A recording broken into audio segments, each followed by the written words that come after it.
Hello fellow travelers and welcome back to our Big's Adventure. My name is Cynthia and today we are gonna make gluten-free yeast bread. This has been on my bucket list for my homesteading kitchen for years and I'm finally gonna give it a try. So if you're ready, press the like button and let's get to work. There'll be a link in the description box down below for the original recipe. I wrote this down in my prepper binder because I like to have all of my recipes written down.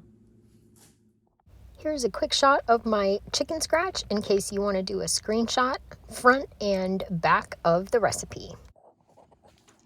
Let's get started. It calls for a stand mixer with paddle attachment. The yeast, we're gonna need water, a glass bowl, the yeast, and some sugar. Next up, we're gonna need 3 cups of gluten-free flour. I am never sponsored by King Arthur gluten-free flour, but I'm always in love with it and I wanna use it in all of my recipes. Xanthan gum, salt, and baking powder. Then for our wet ingredients, we've got apple cider vinegar, olive oil, and eggs. What an amazing recipe already. I love that I can pronounce all the ingredients except for maybe that. We're going to measure the water. It needs to be warm water. Stir in the sugar and add the yeast. We're gonna wait 10 minutes. Grandma B from Grandma B's Busy Life has a great video on this bread. Next, it says to take all of the dry ingredients in a bowl and whisk them. So I'm gonna do that next. When using gluten-free flour, it's important to spoon your flour into your measuring cup. That way the flour does not get too dense. So far, so good. Next up, it says to put all of the wet ingredients into the mixer and stir them up until your egg yolks break. It's time to conquer my fear of making a good gluten-free yeast bread. I don't know why, I just couldn't get over the fact that I thought I was gonna mess it up. Has that ever happened to you? Let me know in the comments down below. We don't want to preheat the oven yet. The recipe says that it's too soon. So I'm gonna make a cup of tea and wait for my timer to run out for my yeast. Just cooked some rice, but the stove is kind of warmish. I have Cookie Lou's dog food. I'm gonna make some of that. Take a little peek at my yeast. Ooh, it's blooming. Love that. And have 1 minute left on my timer. If you're new to my channel, it is all about a gluten-free homesteading kitchen. I do cooking, canning, I do budget haul, and meal planning. I do it all on a budget and almost always gluten-free. So if you're into that sort of thing, consider hitting the subscribe button. Look at the bloom on that yeast. It's gorgeous. It smells super yeasty. I am very excited. I've got my sifted ingredients and my wet stuff is ready to go. I have been searching for years for an easy gluten-free yeast bread recipe. Thankfully, this delivers. We're using the paddle attachment on the mixer because there's no gluten in this, so no ball forms. It's sticky batter like a biscuit. Timer is up and this is what the dough looks like. Give it a little stir. It is very sticky, just like it said. We're gonna turn it out into a greased pan. So far, this recipe's been really easy. It says we were gonna need a scraper. Do any of you watch the Great British Baking Show? There was a lady on there, it's probably, I don't know, 6-7 years ago, that made a gluten-free bread for the bread challenge, and her dough looked very similar to this, so I'm kind of excited about it. Well, it is quite sticky. Turn the batter out into a greased loaf pan. The recipe calls for you to kind of just smooth out the loaf.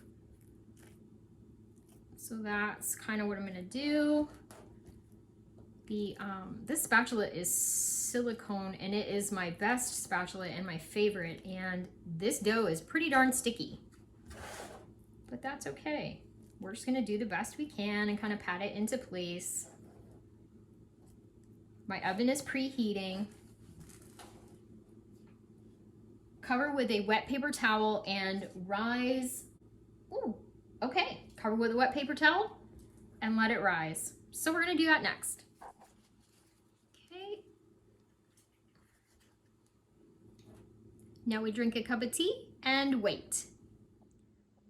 Back in our little warm hidey hole back here, we're gonna do kitchen timer 20 minutes. We're gonna check on it. It says 20 to 30 minutes. My loaf rose. Look at it. It said it wouldn't rise too much, so I think we're right on. I let it go for the whole 30 minutes. It says in Grandma B's video that however it goes into the oven is exactly how it's gonna come out. So this should be how it comes out. It's not like a traditional gluten bread that continues to rise as it cooks. We are baking 35 to 45 minutes. The video from Grandma B says that you do it just like you do a cake. At the 35-minute mark, you're gonna put a knife right down the middle of it. If it comes out wet, it's not done, it needs more time. If it comes out dry, you're good. Would you look at that? Look at how tall it is. I'm stoked. We're about halfway there. And she said when you start to smell it, you can decide if you want to put an aluminum foil tent on it so it doesn't get brown too fast. Here she is, and it's been about 35 minutes.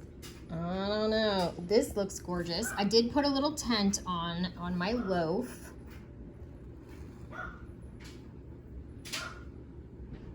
Okay. I think it's done. It's cracked on the outside.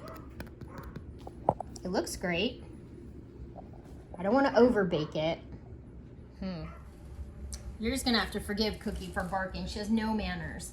The recipe says do not leave this in the pan at all. As soon as it comes out of the oven, you need to pop it right out. So there she is. There's the bottom.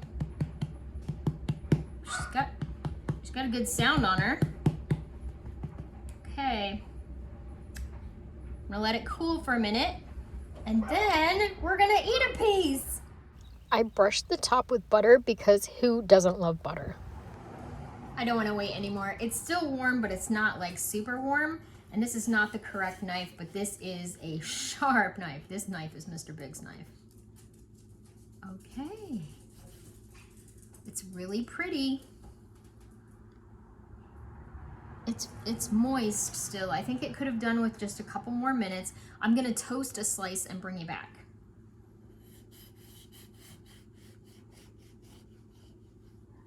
Man, that is a thick piece of bread. Holy.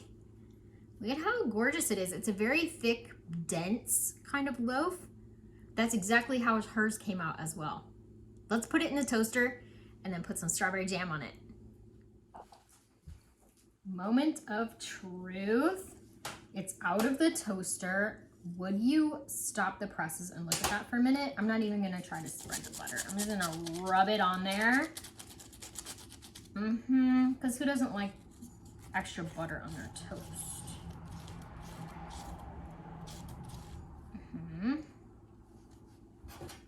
Put some homemade strawberry jam on that bad boy.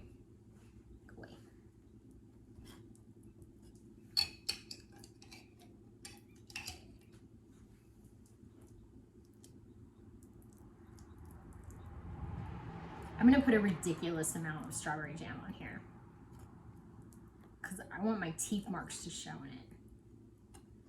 Wow. Look at how good that looks. The whole house smells like bread, which that's a new smell for my house. All right. Moment of truth.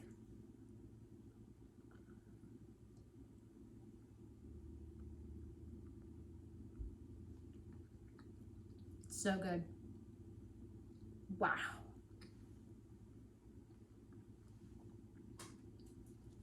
Cookie got a piece. It's so, so good. I'm gonna cut it in half. Take a bite from the middle.